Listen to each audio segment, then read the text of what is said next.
Welcome everyone to the second edition of the weekly HumpDay Market Recap series. So if you guys enjoyed this type of market review videos with CFO, make sure you guys let me know by commenting down below. And of course, for good luck for the rest of this week, press that like button down below. All right, let's begin. So first off, the markets today have really shown us the reasons why we are clearly in a risk-off environment. We saw the markets actively pushing up higher and higher with a nice bullish sentiment backing up that price action higher, and then closing in the red by the end of the day, hence this nice long top wick with the very nice bearish candlestick on the daily, which is currently an iteration of a gravestone doji candlestick. And you can see all of this whipsaw price action on the daily time frame and any of the intraday time frames on the S&P 500 or SPY, as you guys see here on your screen. Now, before I continue, let me make myself very, very clear. I am expecting to see further pullback in the markets as we head closer and closer to the middle of quarter two. But make no mistake, this won't be an easy move back to the downside. If you guys remember in the first HumpDay Market Recap video or any of the previous videos that I've done talking about the current market pullback, I've repeatedly told you guys that the 5 to 6 months worth of buying was not going to be wiped out easily. Today's price action alone was a clear indication of this, as we got some front-running buying for the first day of this month, May, and then amidst the reaction to the FOMC results and the news conference, the markets rapidly gave up these early gains. So with that in mind, let's quickly go over the two successful trades that were made on ticker symbol SPY.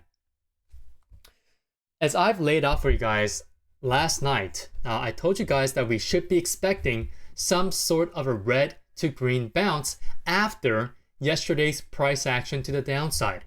Okay, so on this candlestick, I specifically laid out the fact that if we have a solid bounce, we can see a retest of 503 or to the max 505. That is the current supply area that we need to consider for a retest if a bounce was coming. Again, I said all of this last night. So today comes along and we see some very tight price action as expected on a day like today. But what was unexpected was that the markets were ignoring the huge amount of economic data that was being thrown at it, like the JOLTS, aka the job openings data, ADP employment data, ISM manufacturing data, auto sales data, and etc. This was all noted in the private CFO Discord live, so make sure you guys wait until the end of this video to see how you can join our amazing group. So, in the light of all of this, I told everyone that we should be getting a pretty big reaction to the FOMC decision if this was the market price action before the results, and also from all the economic data that was coming out early in the morning. Now, due to this tight price action, I was able to signal and grab some SPY calls as seen here on this private Discord channel. That is the private CFO Discord channel. Okay, so I specifically got the 507 or $507 strike call contracts expiring on May 6th. Now, I won't get too specific on the details for this recap video since the timestamps are shown here. But as seen here, I took out around 20% once SPY hit 501.50 or the whole number level of $501.50. And I also said that it's a very slow morning before FOMC, going to chill out now. Now, I was looking for a complete simple target to 502 for a complete exit. Now, mind you, I was not looking to hold into the news conference or even through the entire reaction of the FOMC rate decision. Hence, the reason why I got out for only 25% when I saw the initial reactionary move to the news that rates have become unchanged once more. And obviously, if I had held, I would have reached a 100% return on those specific calls. But shoulda, woulda, coulda at this point, right?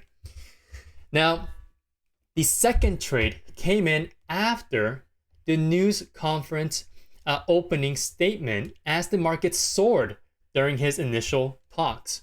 And him, I mean by Jerome Powell. And we quite literally tagged the top as the market slowed its buying pressure around that 507 to 508 area. Now, before I give you guys more details, let's take a look at the chart for review.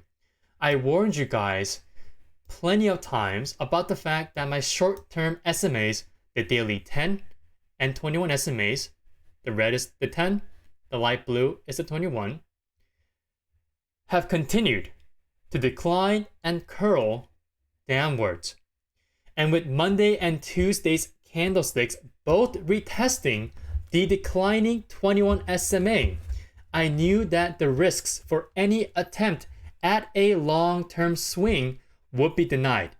Plus, on top of all of this, okay, we saw the daily 50 SMA continuously acting as an area of resistance. And it continues to be over the price itself or the candlesticks, giving us more of a mid to longer term bearish perspective on the price action and trend. And again, it's my dark blue line over here. And so once we're basically close to this daily 21 SMA during the initial ramp up higher, I signaled and got into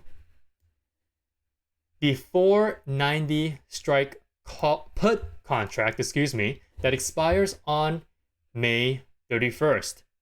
And the simple reason why I got that specific strike is that I gave you guys the two main targets for a textbook 9% pullback last night. And as a reminder, a textbook pullback consists of a 5 to 10% percentage range. So this 9% is within the textbook pullback parameters. I will also link yesterday's live stream down below in the description box so that you guys can watch it. So in the longer term, the first target for any type of a continued pullback to the downside is 490.50, and then the second but last target is 477.50, which was also given back in February. Again, this all falls in line with that 9% pullback. I've also expanded my expiration on this current swing trade since, again, I am expecting to see more bearishness come out of this second quarter. And on top of that, we are still playing within this bear flag that I also mentioned last night. So I would want to be short if this chart pattern is officiated by breaking to the downside. And today it looks promising. And as a side note, for any of the private members and readers watching this right now, I will explain the exact time and conditions that I want to see for the official market bounce that we should be seeing in the near-term future. So watch out for that explanation in the newsletter and in the Discord. And so thanks to this amazing timing and market action today, we ended up with a nice 65% return at the market close. You guys can see that down here. Now, we have a lot more time on this, so I will let you guys know whether or not I add to this second short position that I have on SPY. Now, with that out of the way, let's quickly go over why I personally think that the markets moved the way it did today. So initially, the markets were pretty stoked about the fact that the Federal Reserve was keeping the high interest rate environment, or 5.25 to 5.5 percentage target range, which we've held for months since late 2023, since that's exactly what the market was expecting anyways. So no surprises are good for us right now. But the real kicker that added in that rush of bidding to come into the markets was when the Federal Reserve basically officially confirmed that the Federal Reserve did not have any more rate hikes left on the table during this pausing period. Hence, this huge reaction to the upside. And I told my members that the market was reacting a bit foolishly since based on all the previous rate hike and pausing cycles, we saw subsequent rapid rate cuts after the pausing period was over. And ultimately, it seems like that was the right thing to think about because Jerome Powell himself continued with his statement where he basically told everyone that they also did not have any plans for a rate cut in the next upcoming FOMC meetings.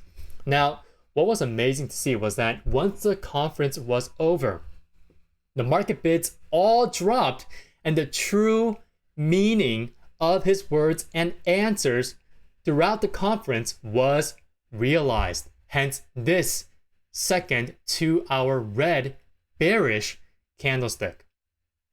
Now, for me personally, that is the one simple reason why the market sold off into the close today, as we are now officially getting 0 rate cuts for the next few FOMC meetings. And it's not like we have, every meeting every single month, right? One meeting every single month. So for us, we can still uphold our initial prediction from Q3 of last year that we should be getting a rate cut in September or before the presidential elections.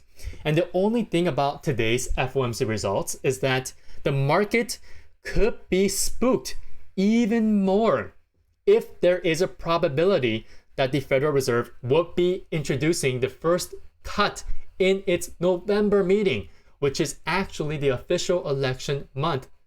And that would leave only one more FOMC meeting in December of this year to have 2 official rate cuts before 2024 is over.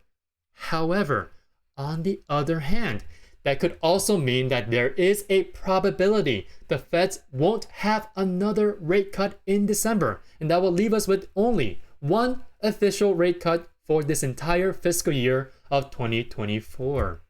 So everything is about probabilities now when it comes to rate cuts, so remember that. Now, lastly, I want to point out the VIX, or the volatility index of the S&P 500.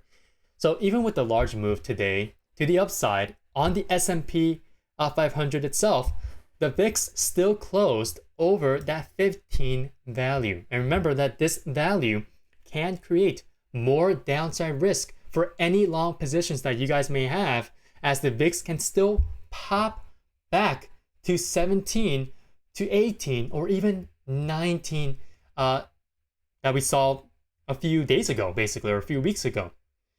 So take that into consideration as we continue to have more risk-off reasons piling on top of us in this market environment. All right, that is it for this video. If you guys liked what you heard, please leave a thumbs up down below and hit that subscribe button if you guys are new. Now, if you're really new here and you want to join the CFO Stream Watch newsletter and the private CFO Discord, you can get 50% off for your first 30 days. All you need to do is DM me on Instagram at ChartsFocus1.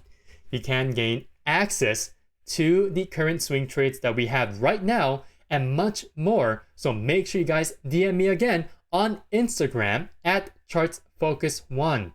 Also, make sure you guys check out the other videos on this channel to continue your learning in trading. Thank you guys so much for watching, and I'll see you guys next Wednesday.